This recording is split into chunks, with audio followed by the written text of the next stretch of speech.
आज के modern society में जब हम ईगो की बात करते हैं तो हम बात करते हैं इसमें बहुत ज़्यादा ईगो है, एटीट्यूड के सेंस में और इन्फ्लेटेड सेल्फ इस्टीम के सेंस में। इस तरीके से हम बात करते हैं, मतलब नेगेटिव एक वो होता है। लेकिन ईगो का रियल मीनिंग जो लैटिन में है वो आई या सेल्फ है, मतलब मैं।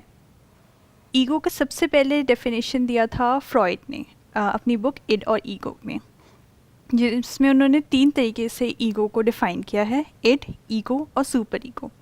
इड आपकी इम्पल्सेस होती हैं, सुपर ईगो आपकी मोरालिटी होती है जो आपको सोसाइटी समझाती है, और ईगो उन दोनों को मीडिएट करता है। फ्रॉइड की और भी बुक्स हैं, जिससे कि साइको एनालिसिस पे उनकी इंट्रोडक्टरी बुक्स हैं, जिसमें उन्होंने ईगो को राइडर बताया है और इड को हॉर्स बताया है। तो इस तरीके से उन्होंने उसे डिफ़ाइन किया है। इसके अलावा और थ्योरिस्ट ने जो डिफ़ाइन किया है, जैसा कि कार्ल ह्यूंग ने, तो उन्होंने बेसिकली ईगो को एक साइकी के अंदर एक कॉम्प्लेक्स बताया है हमारे कॉन्शियसनेस में, जो कि हमारी पर्सनालिटी के लिए, हमारी आइडेंटिटी की कंटिन्यूटी के लिए इम्पॉर्टेंट एस्पेक्ट है। तो इन तीनों में डिफरेंस क्या है? एक इड हो गया, एक सुपर ईगो हो गया, एक ईगो हो गया। तो साइकोलॉजी के पॉइंट ऑफ व्यू से देखा जाए तो तीनों में बेसिक डिफरेंस क्या है? Id you are saying it's biological impulses, super ego you are saying the concept of morality, the concept of right and wrong, या जो भी सोसाइटी के नॉर्म्स हैं या जो कल्चर है, जो भी हमारी अपब्रिंगिंग है, वो सब हो गया super ego. And what is ego then? Ego is the mediator of the two. उसे अपनी इम्पल्सेस भी ग्रेटिफाई करनी है ताकि आप सेटिस्फाइड रहें, और उससे सोसाइटी के अकॉर्डिंग भी चलना है ताकि नॉर्म्स ब्रेक ना हो। तो किस तरीके से वो एक्शंस को डिफ़ाइन करे या इमेजिन करे कि आप कर सकें वो चीज़ें ग्रेटिफाई, बट सोसाइटी के नॉर्म्स भी ना टूटें। तो बेसिकली हम क्या कर रहे हैं, हम ईगो को ही 3 पार्ट्स में डिवाइड कर रहे हैं। देखा जाए तो एक्चुअल में इन तीनों के बीच में कोई डिवीजन नहीं है, क्योंकि जैसे इम्पल्सेस उठते हैं उसी के अकॉर्डिंग थॉट्स आते हैं, और प्लस जैसे थॉट्स पहले से पड़े हुए हैं, जो कहाँ से आए, सोसाइटी से आए, जिसको आप सुपर ईगो बोल रहे हैं, उसके अकॉर्डिंग या तो एक्शन होता है या नहीं होता है। या तो जो इम्पल्स आई है, जिसको स्टिमुलाई भी बोलते हैं, उसके अकॉर्डिंग या तो एक्शन होता है या फिर नहीं होता है, बेस्ड अपॉन जो भी इंफॉर्मेशन पहले से अंदर पड़ी हुई है। तो ध्यान से देखें तो इस सबका सेंटर पॉइंट क्या आया? Information, knowledge. ईगो बेसिकली बहुत बार ऐसा होता है कि आप मीटिंग में बैठे हैं और आपको भूख लगी है, बट आप उठ के जा नहीं सकते खाने के लिए। तो व्हाट ईगो डज इज, आप इमेजिन कर सकते हैं कि इस मीटिंग के ख़त्म होने के बाद मैं उठ करके एक कप कॉफ़ी लूँगा या बिस्किट्स लूँगा या कुछ भी। तो when you are imagining, you are satisfying yourself कि I will do it later on, and while you are not breaking the decorum of the meeting as well. So that is how ego works. It works on your mental representations, imagination, planning, memory, everything. Every mental process comes under it. Basically past and future, right? Based upon present, जो भी अभी हो रहा है इस present moment में, उसके according, and past में जो भी एक्सपीरियंसेस हैं, नॉलेज है, अंडरस्टैंडिंग है, उसके अकॉर्डिंग फ्यूचर में क्या एक्शन लेना है, वो रोल हो गया ईगो का। ईगो को हम एक और नाम भी दे सकते हैं यहाँ पर हम चाहें तो, क्योंकि ये बेसिकली 3 क्या है, नाम ही तो है ना, जो किसी थ्योरी में फ्रॉइड ने दिए हैं, super ego, ego and id. इसको अगर हम चाहें तो 3 कैटेगरीज में डिवाइड करने के बजाय एक सिंपल सा नाम दे सकते हैं, दैट इज कंट्रोलर। कह सकते हैं, because without controller there are only biological impulses, तो उसको हम ईगो नहीं बोल सकते ना।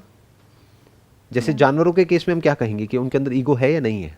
उनमें इड ही ज़्यादा रहती है, बिकॉज उतनी मेंटल प्लानिंग, उतना वो हायर उसमें थोड़ा सा होगा। जैसे आपके जो सबसे क्लोजेस्ट बायोलॉजिकल रिलेटिव्स आपके चिंपांजी वगैरह में, बट उनमें भी इतना नहीं है। बट एक नॉर्मल एनिमल में इट डोमिनेंट होती है। अगर हम किसी एनिमल की बात करें तो उसमें आई डोंट थिंक कि ईगो होती है, क्योंकि ईगो मतलब क्या?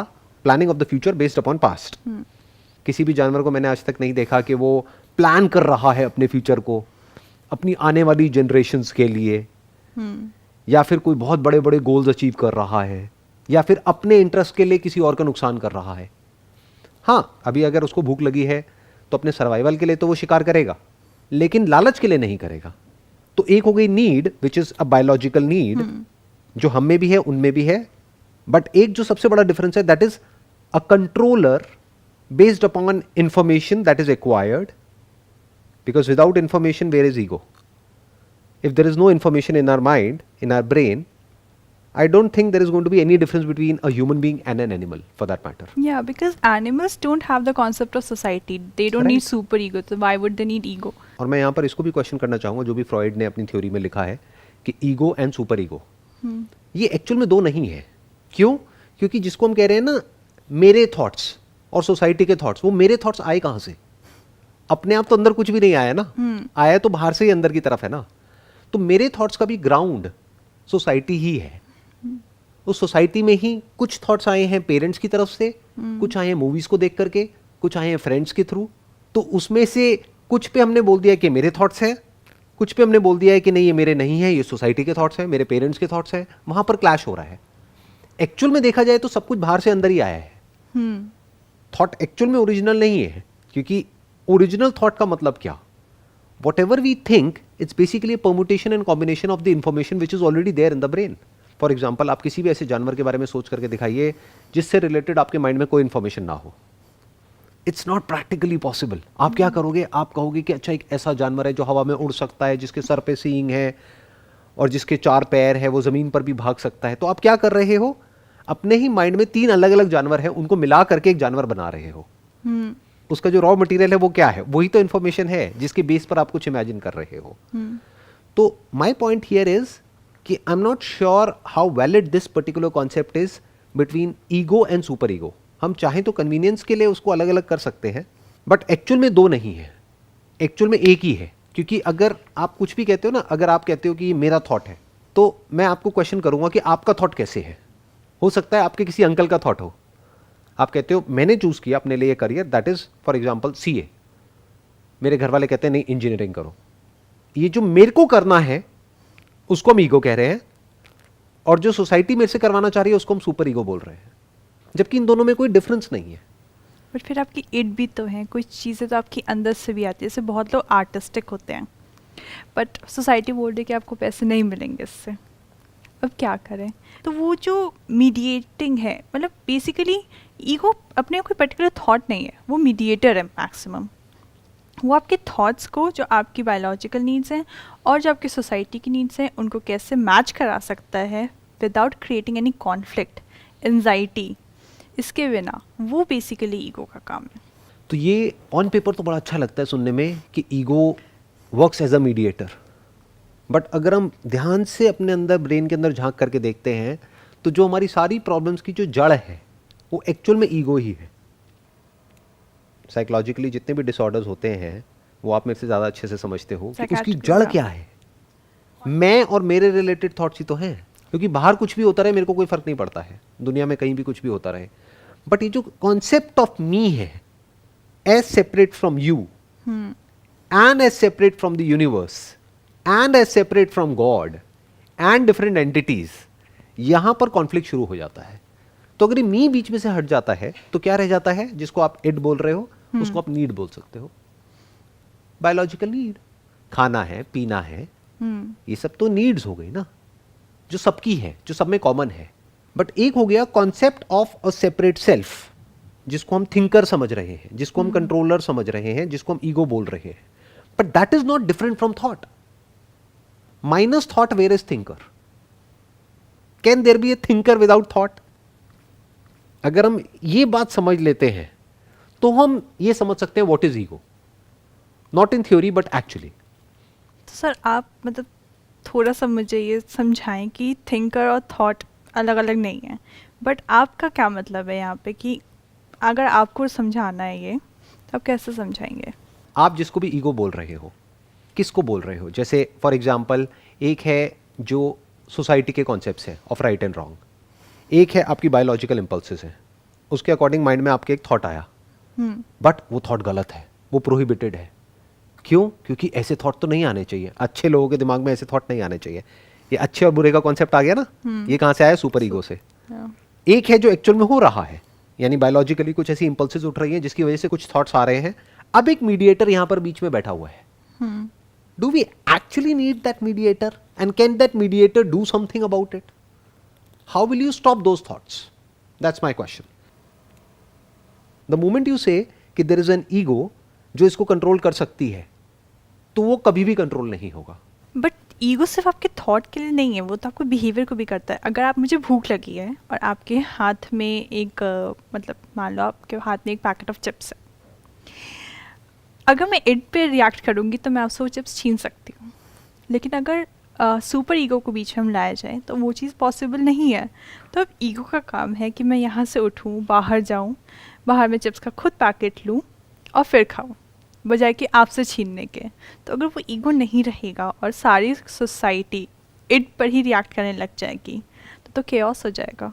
आई एम नॉट सेइंग कि आप इड पर रिएक्ट करने लग जाओ। All I am saying is कि इड को कंट्रोल करने के लिए एक अलग से कंट्रोलर की ज़रूरत नहीं है। जैसे अभी जो आपने एग्जांपल दिया, उसी एग्जांपल को एक स्टेप और आगे बढ़ाते हैं। आपके माइंड में मान लो मैं चिप्स का कोई पैकेट खा रहा हूँ, वैसे मैं चिप्स नहीं खाता हूँ, लेकिन मान लेते हैं आपके एग्जांपल में कि मैं चिप्स खा रहा हूँ और आपके अंदर ये थॉट आया कि मेरे को ये चिप्स खाने हैं। तो अब आपके पास में दो ऑप्शन है। एक है कि मेरे चिप्स का पैकेट छीन करके खाओ, या फिर दूसरा ऑप्शन है कि चिप्स ना खाओ क्योंकि वो आपकी हेल्थ के लिए अच्छा नहीं है, या फिर तीसरा ऑप्शन है कि मार्केट में जा करके चिप्स का पैकेट खरीद करके फिर खाओ। ये तीनों ही क्या है? इसमें हमको ईगो की कॉन्सेप्ट को बीच में क्यों घुसाना है? हम ये क्यों कह रहे हैं कि ये मैं सोच रहा हूं? तीनों ही तो थॉट है जो बाहर से अंदर आए हैं। अब इसके अकॉर्डिंग क्या होगा? तीन अलग अलग लोग हैं, अलग अलग एक्शंस होंगे तीनों के। कोई होगा जो छीन भी लेगा, जिसको भूख ज्यादा है, या जिसकी कंडीशनिंग ऐसी है, अपब्रिंगिंग ऐसी है कि उसके लिए चोरी करना सही है। उसकी अपब्रिंगिंग ही ऐसी हुई है कि चोरी करना गलत नहीं है, तो वो छीन लेगा। दूसरा है जो नहीं छीनेगा, तीसरा है जो जा करके खरीदेगा। तो तीनों में एक्चुअल में डिफरेंस क्या है? थॉट का ही तो फर्क है। तीनों में थॉट्स अलग अलग हैं। थॉट ही तो बिहेवियर का ग्राउंड है। बिना थॉट के बिहेवियर का मतलब क्या है? बिहेवियर मतलब वो जो कि सोसाइटी में एक्सेप्टेड है। उसकी फाउंडेशन क्या है? एक थॉट। तो उस थॉट के थ्रू कंट्रोल अपने आप हो रहा है। तो आपको एक्चुअल में एक अलग से कंट्रोलर की जरूरत नहीं है, क्योंकि फिर तो गड़बड़ हो गई। आपको सही थॉट्स की जरूरत है, सही इंफॉर्मेशन की जरूरत है। What you need is right kind of knowledge and right kind of information in your brain which takes care of the behavior and the actions. So how will you know what's right and what's not? Because वो तो society ने आप में डाला है। तो वही तो कॉन्फ्लिक्ट की सारी जड़ है। बट एक चीज़ और है कि कॉन्फ्लिक्ट ज़रूरी भी है ईगो के डेवलपमेंट के लिए, क्योंकि जब तक कॉन्फ्लिक्ट नहीं होगा, आप उसको सोल्यूशन नहीं ढूंढेंगे, तब तक ईगो डेवलप नहीं करेगी फर्दर। तो एक ये भी बहुत इंपॉर्टेंट कॉम्पोनेंट है कॉन्फ्लिक्ट। और कॉन्फ्लिक्ट जैसे कि पहले भी हमारी बात हुई है, इतनी कॉम्प्लेक्स सोसाइटी में वो तो रहेगी। तो वैसे में इंसान प्रैक्टिकली क्या करे? हम यहाँ पर एक्चुअल में कुछ कर ही नहीं सकते हैं। इस सच को देखना पड़ेगा कि अगर हम अलग से एक ईगो के कॉन्सेप्ट को बीच में ले भी आते हैं और एक कंट्रोलर को ला करके बीच में बिठा देते हैं, तब भी ये मत समझो कि वो एक्चुअल में कुछ कर पाएगा। क्योंकि कॉन्फ्लिक्ट तो रहेगा ही, कभी बाहर रहेगा, कभी अंदर रहेगा। कब तक रहेगा? जब तक कि एक सेपरेट कंट्रोलर बीच में बैठा रहेगा। वंस वी नो कि ये सिचुएशन है, इसमें राइट थॉट क्या है? Can we see the difference between the two? एक है राइट थॉट और एक है एक थिंकर चूज कर रहा है कि इसमें राइट थॉट क्या है। In reality all I am saying is, अगर इसको हम बारीकी से ऑब्जर्व करते हैं, कोई सेपरेट थिंकर है ही नहीं, दो थॉट्स हैं। अगर ये हम देख लेते हैं ना, तो हम इस थिंकर से फ्री हो जाते हैं, यानी हम ईगो से फ्री हो जाते हैं। अब थॉट्स की बेस पे एक्शंस होंगे, कोई थिंकर पे रिस्पॉन्सिबिलिटी नहीं आई एक्शंस की। And thought is limited by its very nature. तो थिंकर ये नहीं समझेगा कि I am in control, because in reality ego can never be in control of this universe. Control करके दिखा दो पूरे यूनिवर्स को। पूरे यूनिवर्स को छोड़ो, किसी एक इंसान को भी कंट्रोल करके दिखा दो। एक इंसान को भी छोड़ो, खुद को कंट्रोल करके दिखा दो, तो इट्स अ डिजास्टर बेसिकली। ये जो रेसिपी है ना, जिसकी जो फाउंडेशन है वो क्या है? Me as a controller of my life, that is basically a recipe for a psychological disaster. क्यों? क्योंकि अब वो इंसान एक्चुअल में तो कंट्रोल में है नहीं, क्योंकि इस दुनिया में क्या होने वाला है वो तो किसी को पता ही नहीं है। यानी कि जो भी एक्शंस होंगे उसका क्या आउटकम आएगा वो तो हमें पता ही नहीं है एक्चुअल में। हम बस सोच करके एक एक्शन ले सकते हैं कि हाँ ये मेरे लिए सही है, बट एक्चुअल में वो सही होगा या गलत होगा वो तो फ्यूचर में पता लगेगा ना। ये हम पहले भी डिस्कस कर चुके हैं अपने पहले एक सेशन में। So all I am saying is कि अगर हम इस सच को देख लें कि कोई सेपरेट थिंकर नहीं बैठा है हमारे अंदर who is in control, thoughts हैं अलग अलग, और वो जो थॉट्स हैं वो बेसिकली आप ये कह सकते हो कि रोल्स के जैसे हैं। हम क्या समझ रहे हैं कि हमारे अंदर एक थिंकर है या एक मैं है, जो सच नहीं है। अगर आप ध्यान से अपनी पर्सनैलिटी को देखोगे तो एक मैं नहीं है आपके अंदर, बहुत सारे मैं हैं, और उन सब मैं के अलग अलग बिहेवियर्स हैं. You as a daughter is different from you as a mother, which is different from you as an employee, which is different from you as somebody who is pursuing your passion, which is different from you as this body, which is different from you as a friend. क्या ऐसा होता है नहीं होता है कि एक आपकी फ्रेंड है, उसके साथ में आपका बिहेवियर कुछ और है, या आप ही कुछ और हो जिसको भी आप मैं बोलते हो, और कोई दूसरी फ्रेंड है या कोई दूसरा फ्रेंड है, उसके साथ में आप बिल्कुल ही अलग हो, पोल्स अपार्ट, दूर दूर तक कुछ नहीं मिलता है.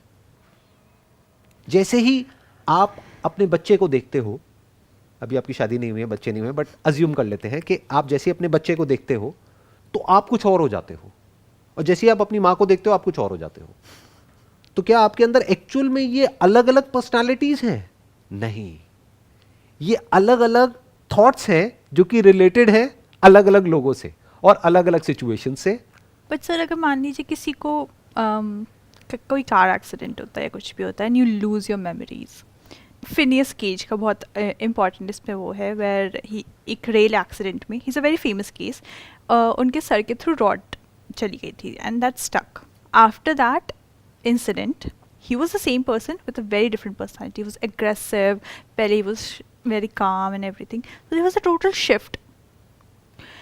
So what I feel is that continuity of that personality is needed, because once you forget it, then there's no continuity. Even if you go through the same incidents through a childhood, if you lose your memory today, there's a possibility that you wouldn't be the same person tomorrow. अब इसको थोड़ा ध्यान से आप समझिएगा. अभी जो आपने एग्जाम्पल दिया है, बेसिकली क्या हुआ कि उसके साथ में एक एक्सीडेंट हुआ, एक रॉड ब्रेन में आर पार हो गई, जिससे क्या हुआ कि ब्रेन के कुछ पार्ट्स डैमेज हो गए. उसकी वजह से, क्योंकि ब्रेन के अलग अलग पार्ट्स अलग अलग फंक्शंस को कंट्रोल करते हैं, कोई मोटर स्किल्स को कंट्रोल करता है, कोई लैंग्वेज को कंट्रोल करता है, हर एक की अपनी अलग अलग रिस्पॉन्सिबिलिटी है, अलग अलग डिपार्टमेंट्स है. तो उस रॉड की वजह से क्या हुआ, ब्रेन का कोई पर्टिकुलर पार्ट डैमेज हो गया, जिसकी वजह से एक पर्टिकुलर कैपेबिलिटी उनके अंदर से चली गई. तो अगर एक्चुअल में कोई ईगो होती एज सेपरेट फ्रॉम इड, तो ऐसा नहीं होता. सो इड इज ईगो. देखो ध्यान से समझो, इड मतलब हम क्या कह रहे हैं, जो हमारी बायोलॉजी है. तो एक्चुअल में उनके साथ क्या हुआ, साइकोलॉजिकली तो कुछ भी नहीं बदला, उनका बिहेवियर क्यों बदल गया? और ऐसा एक केस नहीं है, ऐसे पता नहीं कितने केसेस हैं. सिंपल सा केस है एमनीजिया, मतलब याददाश्त चली गई. क्यों चली गई? पहले के जमाने में हम ये देख नहीं सकते थे, या फिर कोई इंसान है उसका सेंस ऑफ कंट्रोल ही चला गया, वो कुछ भी बोल रहा है या कुछ भी बोल रही है, उसको खुद ही नहीं पता है वो क्या बोल रहा है, क्या बोल रही है. तो पहले के ज़माने में क्या होता था, हम जाते थे किसी बाबा के पास में या यहाँ पे वहाँ पे झाड़ फूक करवाने के लिए. अब हम किसके पास जाएंगे, किसी न्यूरोलॉजिस्ट के पास में जाएंगे, जो ब्रेन को स्कैन करेंगे और स्कैन करके देख सकते हैं कि ब्रेन का कौन सा पार्ट एक्टिवेट होता है जब हम कोई पर्टिकुलर काम कर रहे होते हैं. मानो 284 प्लस 586, जैसे ही आप ये करोगे तो ब्रेन में एक पर्टिकुलर पार्ट एक्टिवेट हो जाएगा. तो हमको पता है कि वो पार्ट उसके लिए रिस्पॉन्सिबल है. तो हम क्या सोच रहे हैं कि हम कंट्रोल कर रहे हैं उसको. अरे नहीं, ब्रेन में अपने आप कंट्रोल हो रहा है. तो all I am saying is कि इन तीनों के बीच में कोई फर्क है ही नहीं. मतलब क्या, id, ego and super ego, these are not three separate things, this is one whole block. बिना इड के ईगो कहां है? It's a bifurcation just for us to understand. Right. It's basically a bifurcation to simplify things or to put it in different compartments, क्योंकि हमारा intellect ऐसे ही काम करता है. हम जब तक चीज़ों को तोड़ेंगे नहीं, हम समझेंगे नहीं. बट अगर हम ये समझने लग जाएं कि this is the absolute truth, तो वो गड़बड़ है. What I am saying is कि जिसको हम इड कह रहे हैं वो ईगो है एक्चुअल में, और जिसको हम ईगो कह रहे हैं वो इड है. इड मतलब क्या, ब्रेन, और ब्रेन के अंदर जो भी केमिकल रिएक्शंस होते हैं, क्योंकि इम्पल्सिस तो ब्रेन में उठती है ना. क्यों उठती है? क्योंकि कोई केमिकल रिएक्शन होता है. तो उसको हम कह रहे हैं इड, उसको हम कह रहे हैं बायोलॉजिकल इम्पल्सिस. तो मैं क्या कह रहा हूं, उन इम्पल्सिस की वजह से कुछ थॉट्स आते हैं. वो कोई थिंकर बीच में नहीं बैठा है जो उसको फिल्टर कर रहा है कि अच्छा ये इम्पल्स आएगी तो वो होगा, क्योंकि वो तो अनकॉन्शियस लेवल पे हो रहा है.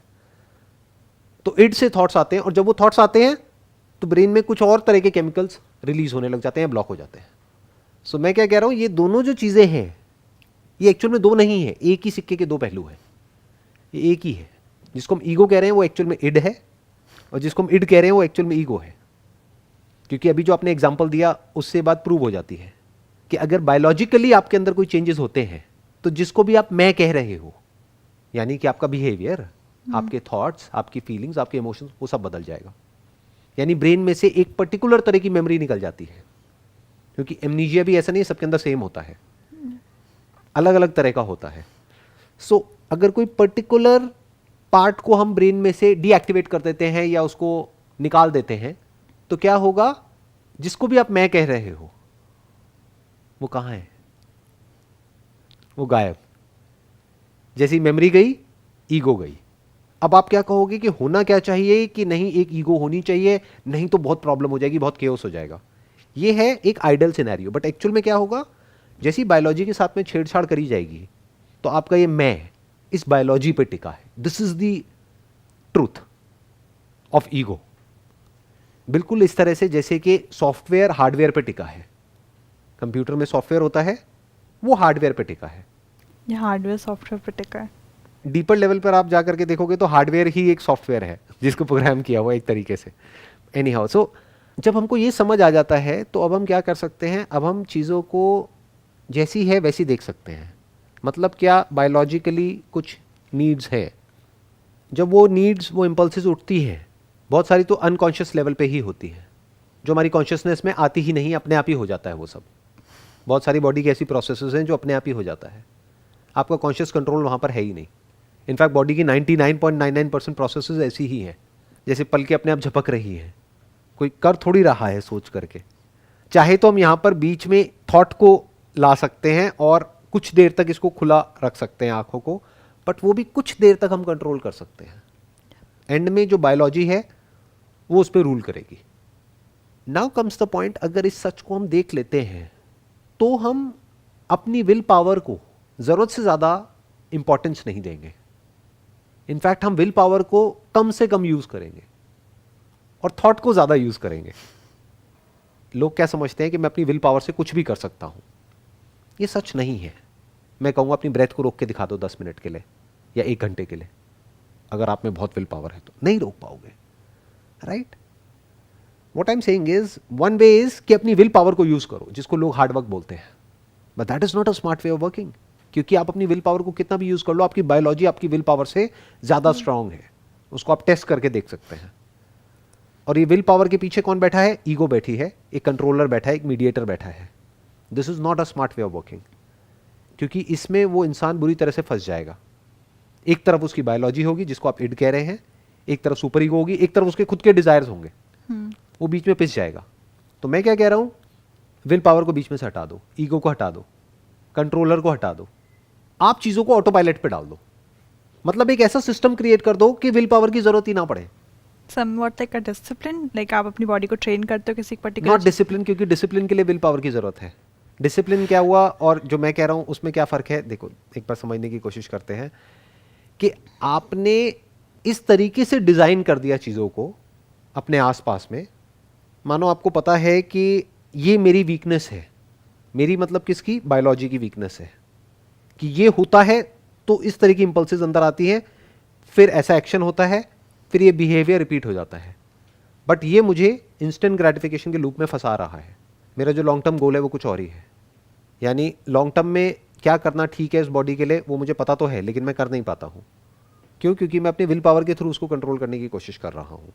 सो what I am saying is, design your space in such a way कि आपको अपनी विल पावर को यूज ही ना करना पड़े, कंट्रोलर की जरूरत ही ना पड़े।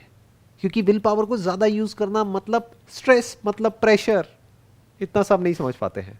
जब हमको बहुत ज्यादा सोचना पड़ता है किसी भी चीज के बारे में, यानी 2 चॉइसेस में से एक चॉइस लेनी पड़ती है, क्या वो अच्छी स्टेट होती है या बहुत ही बुरी होती है? पेनफुल स्टेट, पेनफुल स्टेट होती है कि अब ये करूं या ना करूं, ये करूं या वो करूं। सो what I am saying is, fundamentally अगर हम अपनी लाइफ को ऐसे डिजाइन कर दें, अपने अंदर भी और बाहर भी, कि हमें सोचना ही ना पड़े, बीच में किसी कंट्रोलर की जरूरत ही ना पड़े, तो काम हो गया। और हम ये कैसे करेंगे? अब आप कहोगे कैसे होगा? हाँ। देखो मैं आपको एग्जांपल देता हूं, अपना एग्जांपल देता हूं। करोड़ों लोग हैं जो मुझे देखते हैं और सुनते हैं। अब मेरे पास में 2 ऑप्शंस हैं। एक तो ये है कि मैं सबकी तरह एक्ट करूं, जैसे दुनिया में सब एक्ट करते हैं, वो क्या करते हैं, चूज करते हैं, अपनी विल पावर को यूज करते हैं। मतलब एक कंट्रोलर बैठा हुआ है उनके अंदर जो चूज कर रहा है हर मोमेंट में कि अब ये करूं या ना करूं। फॉर एग्जाम्पल कि हमारे पास में ईमेल्स आती हैं कि ये ब्रांड डील करनी है, ये करना है, वो करना है, वो करना है, वो करना है, वो करना है। तो अब एक तो ऑप्शन ये है कि मैं बैठ करके चूज करूं कि मैं ये करूं या ना करूं, क्योंकि मुझे नहीं पता उनकी इंटेंशन क्या है। क्या पता वो मुझे यूज करके अपना कोई और ऐसा मोटिव पूरा करवाना चाहते हैं जो कि लोगों के लिए एक्चुअल में बुरा है और मेरे लिए भी बुरा है, जो मुझे ही फंसा देंगे।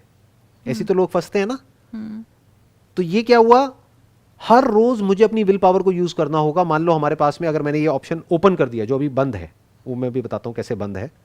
अगर मैंने इस ऑप्शन को ओपन कर दिया कि आप जो भी मेरे से करवाना चाहते हो वो हमें ईमेल करो या हमारी टीम को कांटेक्ट करो, और फिर मैं चूज करूंगा कि वो मुझे करना है नहीं करना है। फॉर एग्जांपल आप इस कॉलेज से हो तो आप मुझे इनवाइट कर रहे हो एज अ चीफ गेस्ट, तो मुझे चूज करना है कि मुझे वहां पे जाना है नहीं जाना है।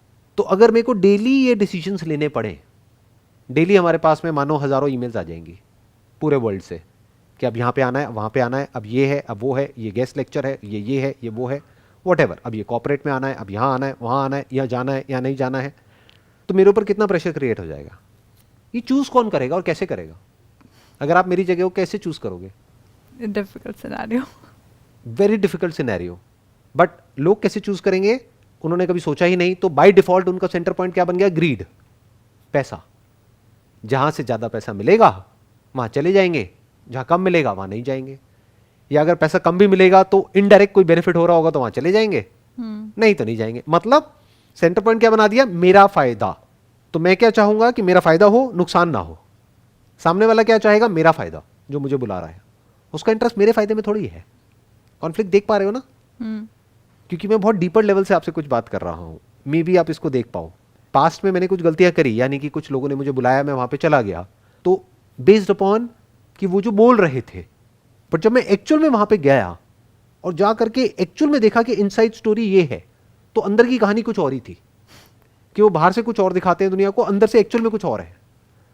और वो जब मेरे सामने आया तो आई वाज शॉक्ड। मैंने कहा ये क्या हो गया, क्योंकि मैं तो फंस गया ना। उन्होंने तो मेरे नाम को यूज कर लिया, लेकिन एक्चुअल में उनका मोटिव कुछ और ही है। जो मेरे लिए बुरा है उनके लिए अच्छा है। बट मैं वहां गया क्यों था? लोगों के बेनिफिट के लिए। बट उनको लोगों के बेनिफिट से कोई मतलब नहीं है, जनता से कोई मतलब नहीं है। उनको मतलब किससे है? अपने बेनिफिट से। दुनिया गई भाड़ में। तो फिर मुझे जाकर के समझ आया, जब मैंने इस सच को देखा, मैंने कहा अच्छा ऐसा होता है इस दुनिया में। क्योंकि इसी को मैच्योरिटी बोलते हैं कि लोग होते कुछ और हैं, अंदर से बाहर से कुछ और दिखाते हैं। उनका पर्सोना कुछ और होता है, रियलिटी कुछ और होती है। रेयरेस्ट ऑफ रेयर कोई ऐसा होता है जो जैसा बाहर से होता है दिखने में दुनिया में, वैसे ही एक्चुअल में होता है। नहीं तो बाहर से दिखाते कुछ और है, एजेंडा कुछ और होता है, पीछे कोई और ही प्रोपेगेंडा चल रहा होता है। तो मैंने क्या डिसीजन लिया? मैंने इसको कहा कि वंस एंड फॉर ऑल इसका सोल्यूशन निकाल लो कि मेरे को अपनी विल पावर को यूज ही ना करना पड़े। And I mentioned it absolutely clearly on my website.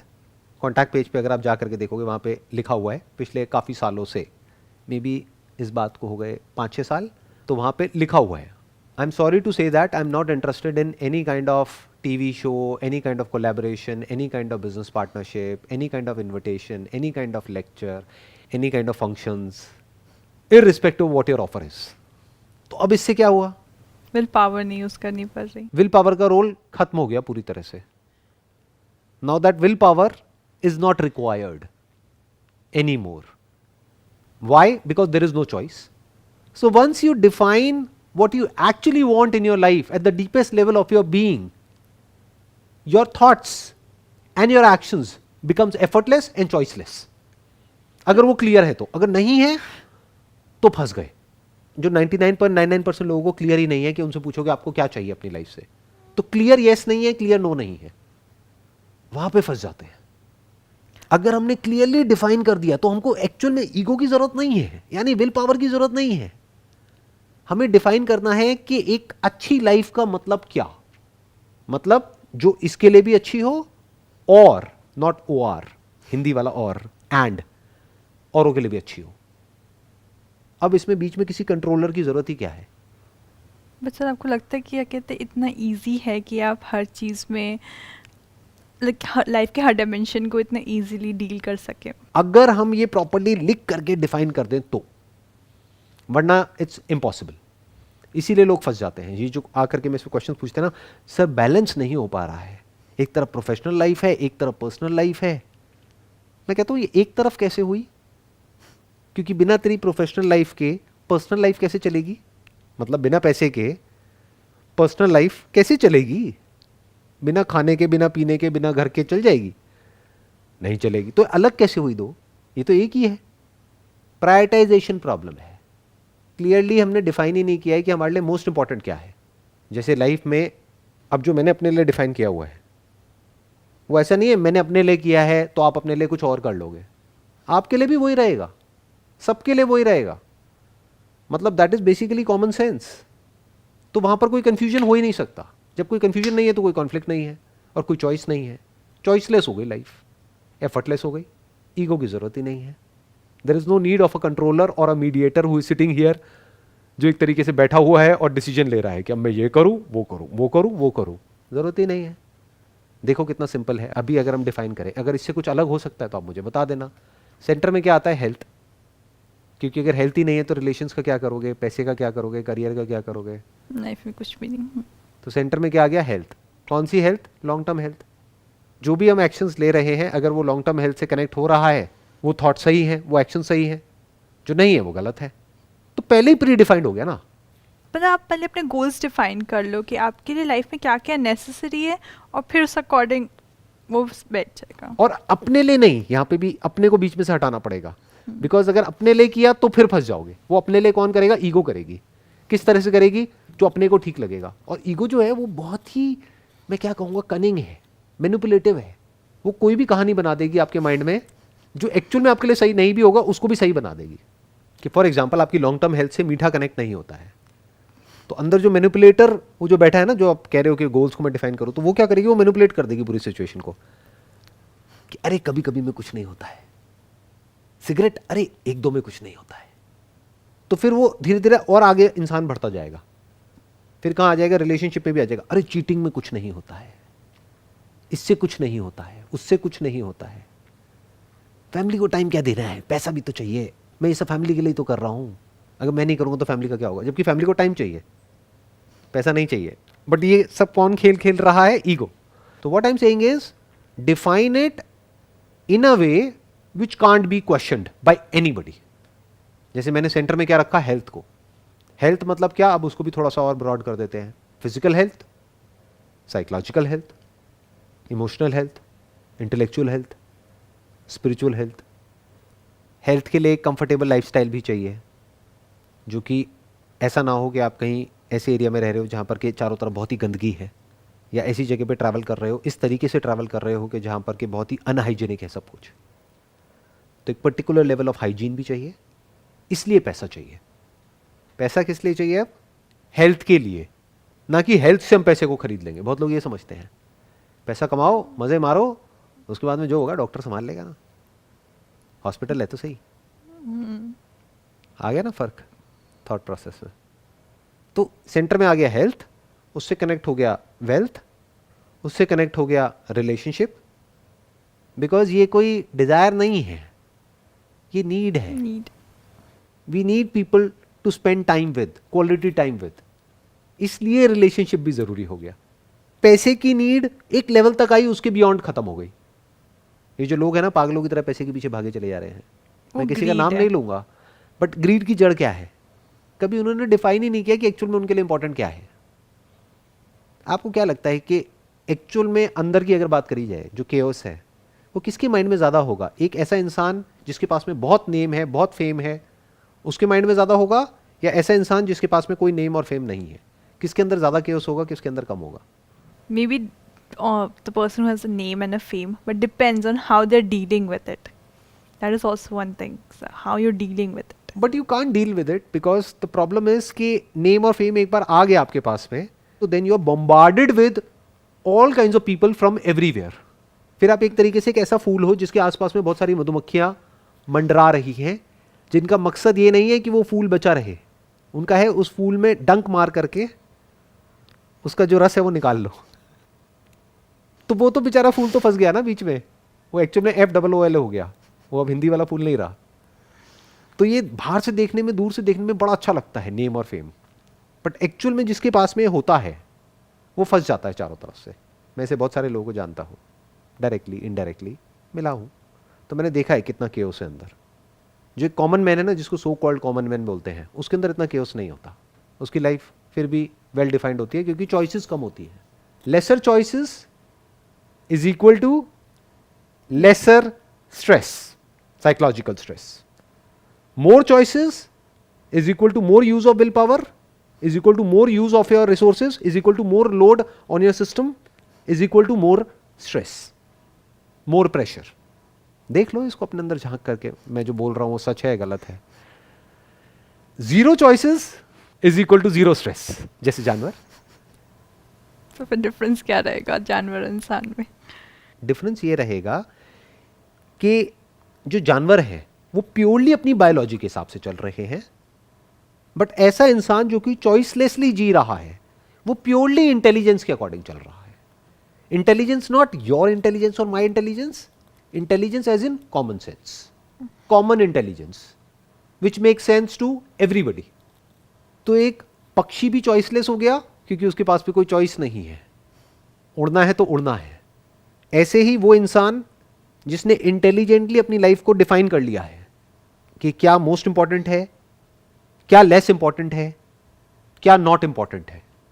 हो सकता है अभी वो नॉट इंपॉर्टेंट में जी रहा है, जिसके पास में बहुत नेम है, बहुत फेम है, वो कहां जी रहा है, और पैसा और पैसा और पैसा। भाई क्या करेगा इतने पैसे का, रात को नींद कैसे आएगी तेरे को। अब मैं किसी का नाम नहीं लूंगा, बट देयर आर सेलिब्रिटीज जो कि जहर बेच रहे हैं। किसको? बच्चों को। वो बच्चे जो उनको भगवान मानते हैं, अपने बच्चों को नहीं बेचेंगे। अपने बच्चों को तो मना करेंगे, नहीं नहीं बेटा ये कभी मत खाइयो। क्या मत खाइयो? ये जो मैं दिखा करके टीवी पे बोल रहा हूँ कि ये बड़ी कमाल की चीज़ है। उसको वो करने की ज़रूरत क्या है? उसके पास तो पहले ही बहुत पैसा है, फिर क्यों कर रहा है? क्योंकि कभी बैठ करके सोचा ही नहीं जिसकी मैं बात कर रहा हूँ। उसके लिए more money is equal to more power is equal to more happiness. तो वो क्या करेगा? इधर उधर भागेगा, यहाँ जाएगा वहाँ जाएगा, ये करेगा वो करेगा, बट खुद से कैसे बचेगा? नहीं बच सकता। At the end of the day वो जा करके फंसेगा यहाँ पर बुरी तरीके से। अब यही सिंपल सा एग्जांपल ले लो ना कि वो आदमी जो ये ऐसे काम कर रहा है, इस तरह की एड्स कर रहा है, वो सेलिब्रिटी, उसके बच्चे तो मेरे को देखते ही होंगे ना। अब तक 130 करोड़ व्यूज़ हो चुके हैं मेरे चैनल पे, तो उस 130 करोड़ में आई होप कि उसके बच्चे भी होंगे, और हो सकता है अभी इस वीडियो को भी देख रहे हों। तो जब उसके बच्चे जा करके अपने बाप से वो सवाल पूछेंगे कि आप ऐसा क्यों कर रहे हो, किसके लिए कर रहे हो, तो क्या उस बाप ने जो भी कुछ अपनी पूरी लाइफ में अचीव किया है वो सब एक सेकंड में खत्म नहीं हो गया? क्या वो अपने बच्चों की नजरों में गिर नहीं गया? ये क्यों हुआ? क्योंकि उसने कभी प्रॉपर्ली डिफाइन ही नहीं किया। अब इसको ध्यान से समझना। अगर मैं कह रहा हूं ना सेंटर में आया हेल्थ, तो सिर्फ मेरी हेल्थ नहीं, सबकी हेल्थ, कि ना मैं इसकी हेल्थ को खराब करूंगा ना किसी और की हेल्थ को खराब करूंगा। सिंपल। तो अब कितना आसान हो गया डिसीजन लेना। कोई आदमी आया, आ करके कोई प्रोडक्ट बेचने के लिए कह रहा है और मेरे को कह रहा है कि आपको मैं इतना पैसा दूंगा, ये जो प्रोडक्ट है बेच दो। मेरे को पता है कि वो हेल्दी है या नहीं है, बच्चे को नहीं पता। फॉर एग्जाम्पल कोई चिप्स है जिसके अंदर बहुत ज़्यादा ट्रांस फैट है, कोई पढ़ता भी नहीं है चिप्स में कि पीछे क्या लिखा हुआ है, और किसी को ये भी नहीं पता कि ट्रांस फैट क्या होता है और वो कितना बुरा होता है हमारे लिए, बट मुझे तो पता है ना। तो अगर वो आदमी मेरे पास में आएगा, मैं कहूँगा नहीं। वो कहेगा अच्छा मैं आपको 1 करोड़ दूंगा, मैं कहूँगा नहीं। वो कहेगा 5 करोड़ दूंगा, नहीं। 10 करोड़ दूंगा, नहीं। 100 करोड़ दूंगा, नहीं।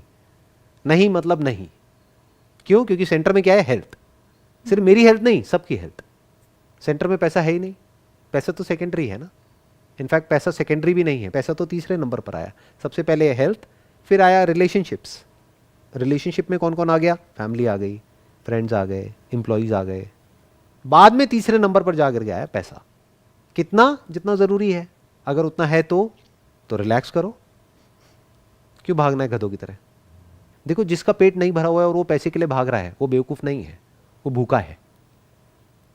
बट जिसके पास में इतना पैसा है कि उसकी अगली आने वाली 10 पुश्तें भी बैठे बैठे खा सकती है, फिर भी सिर्फ पैसे के लिए ही भाग रहा है सुबह से रात तक, उसको क्या कहोगे? सक्सेसफुल कहोगे? जो टिपिकली हमारी सोसाइटी में ऐसे लोगों को बोला जाता है, सक्सेसफुल, बहुत सक्सेसफुल, या बेवकूफ़ कहोगे? लालची। लालची कहो या बेवकूफ़ कहो, क्योंकि लालच का अंत नहीं होता है ना। तो लालच के साथ क्या जुड़ा हुआ है? थॉट्स। तो थॉट्स का अंत नहीं होगा, थॉट्स का अंत नहीं होगा तो थिंकर का अंत नहीं होगा, थिंकर का अंत नहीं होगा तो कॉन्फ्लिक्ट का अंत नहीं होगा। दैट मीन्स अंदर कॉन्फ्लिक्ट चलता रहेगा। और चाहिए लेकिन और नहीं मिल रहा है, और चाहिए और मिल गया है, अब और चाहिए। दोनों तरफ से कॉन्फ्लिक्ट है। लोग कॉन्फ्लिक्ट का मतलब ये समझते हैं सिर्फ फेलियर कॉन्फ्लिक्ट है। अरे ना जी, वो लोग बात कर रहे हैं जिन्होंने कभी सक्सेस को देखा ही नहीं है। फेलियर से बड़ा कॉन्फ्लिक्ट सक्सेस है। सक्सेस फेलियर से बड़ी प्रॉब्लम है। फेलियर से आप फिर भी एक बार को डील कर सकते हो क्योंकि आसपास में बहुत सारे लोग हैं आपको सपोर्ट करने के लिए, और सक्सेस में आपके साथ में लोग जुड़ेंगे आपकी सक्सेस की वजह से। आपके आसपास में भीड़ होगी, बट वो सब भीड़ किस लिए है? आपकी सक्सेस की वजह से। आप अंदर से अकेले हो। Success is an extremely difficult state to be in अगर आप ग्राउंडेड नहीं हो तो। अब ग्राउंडेड का मतलब क्या होता है कि अगर आपके पैरों के नीचे जमीन नहीं है तो अब वो जमीन क्या है? वो है अगर आपने प्रॉपर्ली अपनी लाइफ को डिफाइन नहीं किया हुआ है तो कोई जमीन नहीं है। तो आप कभी इधर जा रहे हो, कभी उधर जा रहे हो, कभी उधर जा रहे हो, कोई बेस ही नहीं है। बेसलेस लाइफ है, मीनिंगलेस लाइफ है, पर्पसलेस लाइफ है। अगर इस तरह से हम समझने लग जाएं चीज़ों को तो इससे क्या होता है कि सब कुछ चॉइसलेस हो जाता है, जैसे कि एक पक्षी के केस में होता है। बस फर्क क्या होता है कि पक्षी को कौन भगा रहा है? उसकी इंपल्सेस। इस इंसान को कौन भगा रहा है? उसकी इंटेलिजेंस। पक्षी भी मॉडरेशन में है, ना वो ज्यादा खाता है ना कम खाता है, ना कुछ ज्यादा एक्टिविटी करता है ना कम करता है। और ये इंसान जो एक्चुअल में कॉमन सेंस के बेस पर चल रहा है ये भी मॉडरेशन में है, ना ज्यादा है ना कम है। वहां पर भी सब कुछ एफर्टलेस है, यहां पर भी एफर्टलेस है। वहां पर भी चॉइसलेस है, यहां पर भी चॉइसलेस है। कोई कंफ्यूजन नहीं है ना। ऐसे किसी इंसान से आप जैसे कोई क्वेश्चन पूछोगे इमीडिएट आंसर आ जाएगा। क्यों? क्योंकि बीच में कोई मीडिएटर है ही नहीं, कोई थिंकर है ही नहीं। लग रहा है देखने में कि कोई थिंकर है, बट एक्चुअल में कुछ भी नहीं है। पहले से क्लियर है, this is what life is. खत्म, लाइफ सॉर्ट आउट हो गई है। और ऐसा जो माइंड है, अगर इस तरह से हम जी सकते हैं एक्चुअल में, नॉट थियोरेटिकली बट एक्चुअली, तब हम इस ईगो के सच को भी देख सकते हैं। Not how to manage ego, because ego can not be managed. Ego by its very nature is limited, is fragmented, is isolated, is lonely, will always be in conflict, externally also and internally also. But अगर हमारा mind ऐसा है जहां पर कि हमने intelligently अपनी life को इस तरीके से डिजाइन कर दिया है कि जहां पर हमको अपनी विल पावर को अननेसेसरी स्पेंड नहीं करना पड़ रहा है फालतू की चीजों में। विल पावर क्या है? बेसिकली पावर ही तो है ना। तो अब हमारी सारी जो पावर है, जो हमारी अटेंशन है, वो इस क्वेश्चन की तरफ जा सकती है, हु एम आई? और फिर हम इस ईगो के सच को देख सकते हैं कि ईगो से बड़ा झूठ इस दुनिया में कोई नहीं है। ये है ईगो का सच। ईगो मतलब क्या? कि मैं as separate from this universe, मैं as separate from this body, मैं as separate from that, this, ये वो सब बकवास है। I am not separate from this universe, I am the universe. ये देखने के लिए पहले हमको अपनी लाइफ को इस तरीके से डिजाइन करना पड़ेगा कि विल पावर वेस्ट ना हो। फिर अपनी पावर्स को हमने लगाया इस क्वेश्चन को पूछने में। जैसे जैसे इस क्वेश्चन को हम अनफोल्ड करते चले गए तो हम पहुंच गए क्वेश्चनर तक। जब क्वेश्चनर को देखा तो वो क्वेश्चन से अलग नहीं मिला, तो क्वेश्चन भी गया, क्वेश्चनर भी गया। क्या बचा रह गया? जो है सो बचा रह गया, जो नहीं है वो गायब। क्या है? बॉडी है, यूनिवर्स है, कॉन्शियसनेस है, इंटेलिजेंस है जो ऑपरेट कर रही है इस बॉडी के थ्रू। बाकी जो नहीं है, यानी क्या? एक सेपरेट आइडेंटिटी, वो गायब। तो सर आपको लगता है बिना सेपरेट आइडेंटिटी के मतलब सारी चीज़ें बिल्कुल ऑटो पायलट पे बिल्कुल ढंग से चलेंगी, कोई प्रॉब्लम नहीं होगी? आप खुद अपने आप से क्वेश्चन पूछो बेस्ड अपॉन योर एक्सपीरियंस कि एक लाइफ है कि जिसमें सब कुछ आप कंट्रोल कर रहे हो, एक है जहां पर सब कुछ अपने आप कंट्रोल हो रहा है। अगर सिंपल एग्जांपल लिया जाए तो आपका डाइजेशन है। एक है आप अपने थॉट से अपने डाइजेशन को कंट्रोल कर रहे हो या अपनी हार्ट बीट को कंट्रोल कर रहे हो। एक है अपने आप हो रहा है। क्या बेटर है? हो रहा है। एक है आप सोने की कोशिश कर रहे हो, नींद आ रही है, थके हुए हो। एक है अपने आप नींद आ रही है। क्या कोशिश से नींद आती है? ऐसा कौन सा थॉट है जिससे कि नींद आ जाए? Freedom from thought is sleep. But लोगों के साथ क्या प्रॉब्लम है? सोने के बाद भी सपने चलते रहते हैं। उनके जो अनफुलफिल्ड डिजायर्स हैं और जो फियर्स हैं वो मैनिफेस्ट होते रहते हैं। क्यों? क्योंकि कभी बैठ करके समझा ही नहीं कि एक्चुअल में लाइफ में इंपॉर्टेंट क्या है। अगर हम वो समझ लेते हैं तो ड्रीम्स भी ऑलमोस्ट जीरो हो जाती है, ड्रीम्स आनी बंद हो जाती है, फिर ये मूवमेंट बचा रह जाता है। आप पास्ट से फ्री हो जाते हो, फ्यूचर से फ्री हो जाते हो।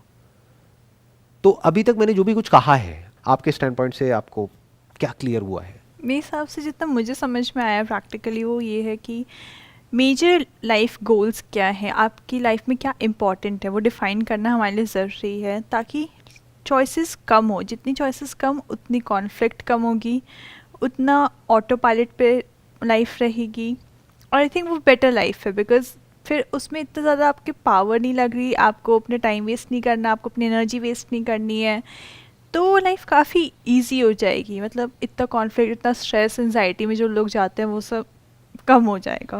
और फिर होता क्या है कि जब हमारी ये जो सेंस ऑफ सेपरेट आइडेंटिटी है ना, एक्चुअल में सेपरेट नहीं है, एक सेंस ऑफ सेपरेटनेस है। जैसे आपकी बॉडी के अंदर की जो स्पेस है वो सेपरेट लगती है बाहर की स्पेस से, एक्चुअल में सेपरेट नहीं है। Space is space, it's one whole block. तो जब इस सच को हम देख लेते हैं कि जो कॉन्सेप्ट ऑफ सेपरेट आइडेंटिटी है जो हर इंसान के अंदर है, और बहुत ही गहराई से उसको ये पाठ पढ़ाया गया है बचपन से ही कि तू ये है, that identification with the name, और उस नाम के साथ में जो भी सारे एक्सपीरियंसेस जुड़े हुए हैं, जिसको हम बोलते हैं कि मैं हूं, ये मेरी पर्सनैलिटी है। तो जब हम इस सच को देख लेते हैं कि एक्चुअल में मैं अलग नहीं हूं, कि मेरे अंदर जो भी कुछ है वो सब बाहर से आया है, फिर चाहे इस बॉडी के लेवल पे हो, बॉडी में जो भी पानी है वो इस नेचर से आया है, चाहे जो नॉलेज है, जो इन्फॉर्मेशन है जिसके बेस पे मैं सोच रहा हूं, वो नॉलेज और इन्फॉर्मेशन कहां से आई, वो भी तो बाहर से अंदर आई है, वो मेरी थोड़ी है। साइंस मेरे अकेले की है क्या? पूरी ह्यूमैनिटी की है। तो जब हम इस सच को देख लेते हैं कि ये पूरा एक ब्लॉक है, जैसे कि एक नदी, जिसमें वो बुलबुला ये समझ सकता है कि मैं बाकी सबसे अलग हूं, बट बुलबुला जिसका बना है, जो भी बुलबुले में है, चाहे वो बुलबुला चाहे बड़ा हो चाहे छोटा हो, लेकिन वो जो भी कुछ है उसका जो एसेंस है वो पानी है, और सब बुलबुलों का एसेंस पानी है। जब इस सच को हम देख लेते हैं, वहां से प्यार की शुरुआत हो जाती है। That is the beginning of love and compassion. Not love as in जो भी हम मूवीज में देखते हैं, सुनते हैं या कहानियां पढ़ते हैं। There are types of love loves मतलब as क्या? जुड़ना। well. योग को भी हिंदी में यही कहते हैं, योगा, जिसको हम ये समझते हैं एक्सरसाइजेस करना। नहीं, that is, exercises are part of yoga, that is not yoga. Yoga means union, जुड़ जाना, इस तरीके से जुड़ जाना, इस लेवल पे जुड़ जाना जहां पर अलग होना पॉसिबल ही नहीं है।